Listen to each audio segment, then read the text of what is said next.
Assalamualaikum warahmatullahi wabarakatuh. Di sini saya akan melakukan praktikum mata kuliah keanekaragaman hewan.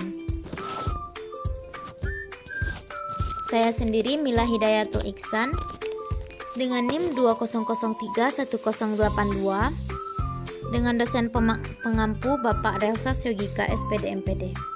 Berasal dari program studi pendidikan biologi Fakultas Matematika dan Ilmu Pengetahuan Alam Universitas Negeri Padang. Yang dilakukan pada praktikum ini yaitu mengamati salah satu spesies yang berasal dari filum Arthropoda, Cynorrhyncha, dan Echinodermata. Dan yang dilakukan pada praktikum ini yaitu mengamati nama spesies yang diamati, kriteria habitat tempat ditemukannya, dan ciri morfologi tubuh spesies tersebut yang menjadi karakter utama dari filumnya. Yang pertama yang akan kita amati adalah filum Arthropoda. Spesies yang saya pilih di sini adalah Parasteatoda tepidariorum atau yang biasa kita sebut juga dengan laba-laba rumah. Berasal dari kingdom Animalia, filum Arthropoda, kelas Arachnida, ordo Araneae, famili Theridiidae, genus Parasteatoda. Kriteria habitat tempat ditemukannya hewan ini dapat diamati pada video berikut. Laba-laba mampu beradaptasi di berbagai habitat, namun laba-laba sangat sensitif terhadap gangguan yang terjadi di lingkungannya. Hutan hujan tropis memiliki keanekaragaman spesies laba-laba yang tinggi. Hal ini dikarenakan laba-laba menyukai habitat yang terlindung dari suhu ekstrim, dapat menempelkan jaringnya, aman terhadap kerusakan sarang dan jaringnya, serta dapat memaksimalkan waktu mencari mangsanya. Laba-laba banyak ditemukan pada iklim subtropis, sehingga di Indonesia sebagai negara subtropis, laba-laba banyak ditemukan di mana-mana. Laba-laba dapat ditemukan dalam tanah, di bawah batu, di rumput, di cabang-cabang pohon, dan di gua, dan juga di atas air. Ciri morfologi tubuh spesies tersebut yang menjadi karakter utama dari filmnya dapat diamati dari video berikut. Tubuh hewan arthropoda berruas-ruas dan terdapat 3 bagian, yaitu kepala atau caput, dada atau toraks, dan bagian belakang atau perut. Pada bagian kepala dan dada hewan arthropoda menyatu. Laba-laba memiliki 2 bagian tubuh, yaitu bagian depan yang disebut cephalothoraks atau prosoma, merupakan gabungan dari kepala dan dada atau toraks, sedangkan segmen bagian belakang disebut abdomen atau perut. Selain itu juga terdapat bagian tubuh pedicel atau pedicellus sebagai penghubung antara cephalothoraks dan abdomen. Pada bagian tubuh cephalothoraks terdapat 4 pasang kaki dan 1-4 pasang mata. Selain itu juga terdapat sepasang taring besar dan alat bantu pada bagian mulut, mirip tangan yang disebut pedipalpus. Laba-laba memakan mangsanya dengan cara menghisap cairan pada tubuh dengan dibantu berupa alat penghisap karena laba-laba tidak memiliki gigi dan mulut.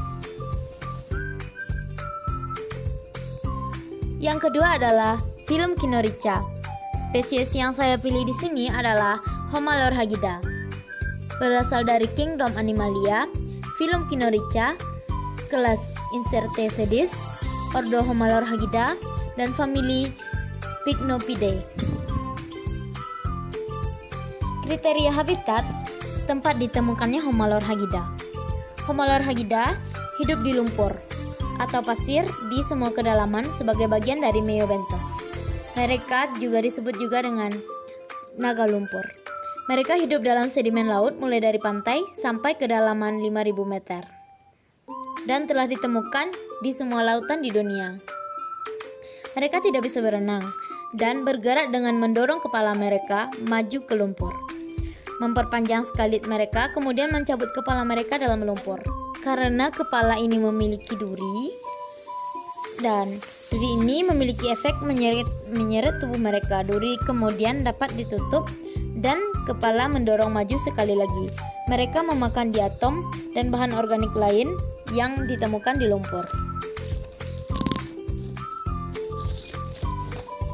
Ciri morfologi tubuh spesies ini yang menjadi karakter utama dari filmnya. Homolorhagida memiliki tubuh simetri bilateral. Memiliki 13 sampai 14 ruas. Tubuh tertutup kutikula yang terbagi menjadi ruas-ruas jelas dan lateral.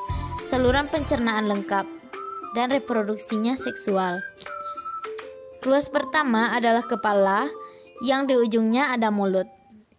Ruas kedua adalah leher dan selanjutnya adalah badan. Biasanya sisanya ini adalah 11 ruas. Ukurannya sekitar 1 mm. Homolorhagida tidak mempunyai silia sama sekali. Kutikula terbagi menjadi ruas-ruas yang jelas. Pada ujung anterior terdapat semacam kerucut dan di ujung kerucut terdapat mulut. Ujung dan pangkal kerucut dikelilingi oleh duri-duri. Yang ketiga adalah filum Echinodermata.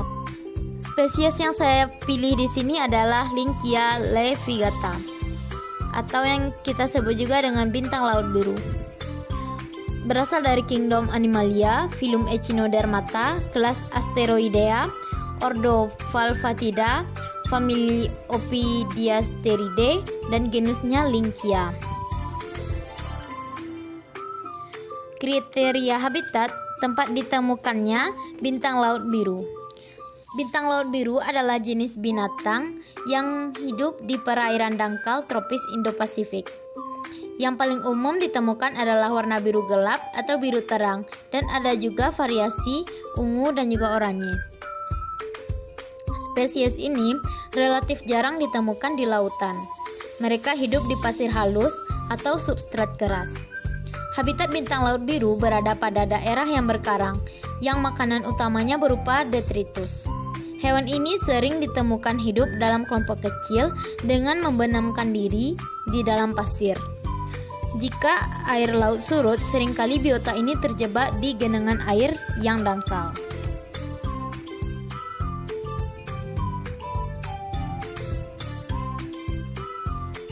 Ciri morfologi tubuh spesies tersebut yang menjadi karakter utama filumnya. Bintang laut mempunyai kulit yang ditutupi oleh duri-duri halus sehingga tergolong ke dalam filum Echinodermata. Seringkali bintang laut ditemukan mempunyai 5 lengan, kadang juga terlihat hanya 4, bahkan ada yang 6 lengan. Jika salah satu lengan terputus, maka lengan baru akan terbentuk dengan segera karena adanya daya regenerasi hewan ini.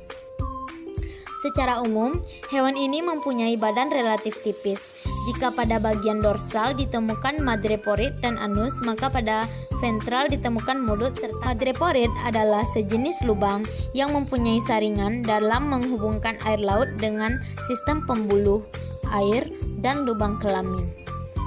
Bintang laut adalah hewan yang mempunyai rongga tubuh sebenarnya dan sistem pencernaannya lengkap. Sisa pencernaan akan dikeluarkan melalui anus yang terdapat pada aboral atau bagian dorsal tubuh. Sekian video praktikum dari saya. Apabila ada kesalahan, saya mohon maaf. Wabillahi taufik wal hidayah. Wassalamualaikum warahmatullahi wabarakatuh.